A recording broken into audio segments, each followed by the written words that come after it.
Quite the big weekend for Yu-Gi-Oh! So we're going to be looking at, well, quite a lot of decks, whether or not it be from the UDS, Bokum, or the ARG that was this weekend, because I think a lot of people forgot that that was even happening. So the first deck list we're going to be looking at is the first place winning ARG deck list from, what was it, North Carolina, South Carolina? But wherever it was. Yeah, it was somewhere in the Carolinas. But let's dig into this. But first off, I gotta say, special shout out to Wheeler and Fox for helping me get these files ready and getting everything built and situated for today's video. I really do appreciate it, guys. Thank you.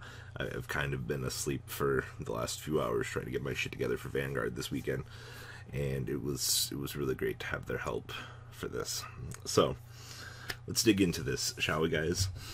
2 Ash Blossom, 2 Valor, triple Fairy Tale Snow, triple Ghost Ogre, 1 Giant Rexman, 1 Thousand Blades, triple Ownfire, triple Mizuki, 1 Damage Juggler, 1 Hat Tricker, 1 Trick Clown, 1 Darling Cobra, triple Orthoscorpio, triple Gamma, 2 Raiden, triple Shiranui, 1 Spirit Master, triple Unizombie, 2 Wolf, and 1 Garnet, 1 Driver. Now, interesting to take note on this particular list, though, the inclusion of Damage Juggler. I know a lot of people have kind of not wanted to play Damage Juggler in this, but in the off chance that you do draw this against the FTK, you have a built-in option against it. Now, it doesn't mean that it's particularly a good idea because it is limited to 1, but you do have the ability to search for Hat Tricker or, I guess, Trick Clown if need be. It's also another dump target off of Brilliant Fusion.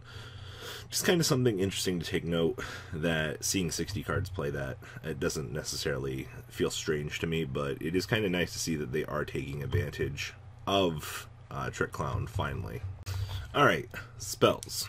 We have triple Brilliant Fusion, triple Charge the Light Brigade, 1 Foolish Barrel, 2 Gold Sark, triple Left Arm Offering, 1 Monster Reborn, triple Pot of Desires, 1 Regeki, 1 Soul Charge, and 1 That Grass Looks Greener. Honestly, pretty standard spell lineup. Seeing double Gold Sark seems a little bit out of place, but it kind of feels like another combo starter, because you can just go get your Giant Rex at will. So, definitely something to take note of there. I'm not going to particularly say that this feels out of place, but it's feeling more interesting.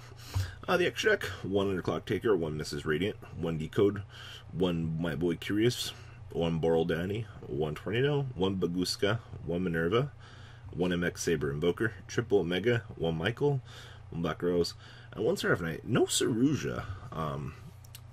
My friend's been playing 60 cards, keeps telling me that Saruja is pretty much needed in this deck, but kind of looking at the extra deck space here, I can understand why you really wouldn't have room for it. In the side deck, triple Gamma Steel, triple Ghost Reaper, 1 Heavy Metal Foes Electromite, 2 Cosmic Cyclone, triple Twin Twister, and triple Dimensional Barrier.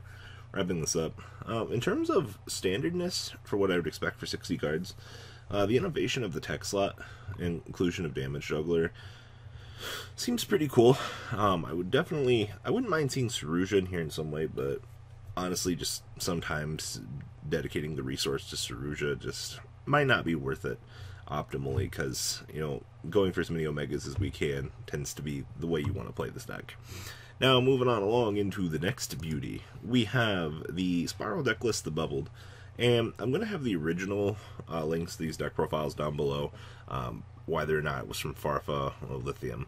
That way you guys can check those out as well.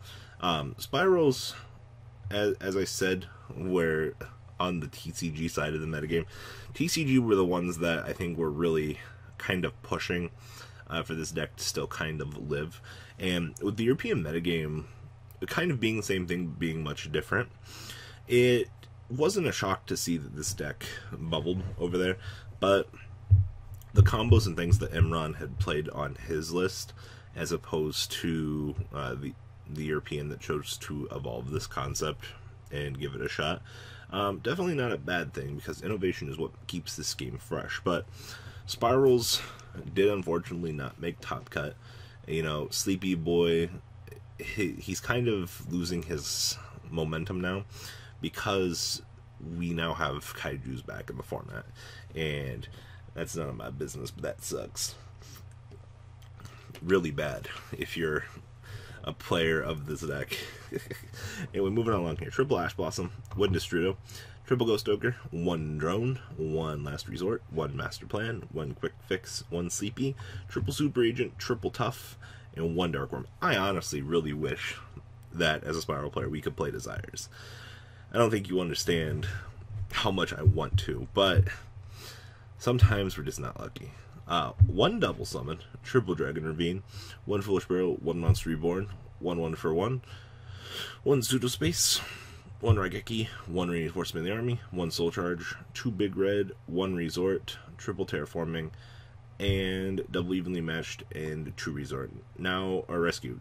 Now keep in mind here, none of that Foolish Burial good shit, none of the extra missions, and this build is not relying on doing combo or tomahawk plays. No fun stuff out there. The extra deck: 1 Underclock Taker, 2 Double Helix, 1 Sharuja, 1 Proxy Dragon, 1 Ib, 1 Metal Foes Electromite, 1 Fireball, 1 Decode, 1 Borload, 1 Tornado, 1 Princess Sprite, 1 Baguski, 1 Black Rose, and 1 Ancient Fairy Dragon. Bring the extra deck to a close. And then side deck: 2 Turtles, Triple Ghost Reaper, 1 Totally Awesome, 1 Dark Hole, 2 Twin Twisters, Triple Dimensional Barrier, and 1 Judgment, 2 Strike. I'm not exactly sure what he was really afraid of, putting such an emphasis in the trap board, but also not having the 3rd evenly matched was kind of weird. Also, kind of feels a little bit lackey on the hand trap side of things, but you know what? It seems like it worked out for him, so I can't really knock it that hard. Totally Awesome also seems a little bit out of place in here, but he did find the ability to get Electromite into the extra deck without kind of really hurting himself, so can't really take much away from that aspect as well. But once again, congratulations to Spiral player. It is kind of nice to see some level of innovation still left in this pile of brick. And then the last deck for this video is the True Draco list. Now, I will say this. I was super excited to see True Draco honestly get innovated, and it is really cool to see that Amano Iwato is kind of seeing play in here. Now, this is taking the place over Inspect Border. Inspect Border is, well, kind of a shit card in terms of this deck. I know a lot of people were going after Inspect Border as their go-to particular stun monster, but now they've discovered Amano Iwato. So for those of you who don't know, cannot be normal summon set. Monsters cannot activate their effects, except for spirit monsters. Once per turn during the end phase, this card was normal flip summon to face up, return this to your hand. Just paralyze your opponent, move along with your day, while Masterpiece just sits out there looking beautiful as ever. I love it. So anyway, this is the disruptive power of True Draco. 2 Amano Iwato, 1 Ignis Heat, triple Majesty Maiden, and 2 Masterpiece. That's it for the monsters. Spells: triple Cardomize, triple Disciples, triple Dragonic Diagram, 2 Desires, triple Duality, triple Terraforming, triple Heritage, and 1 Upstart Goblin.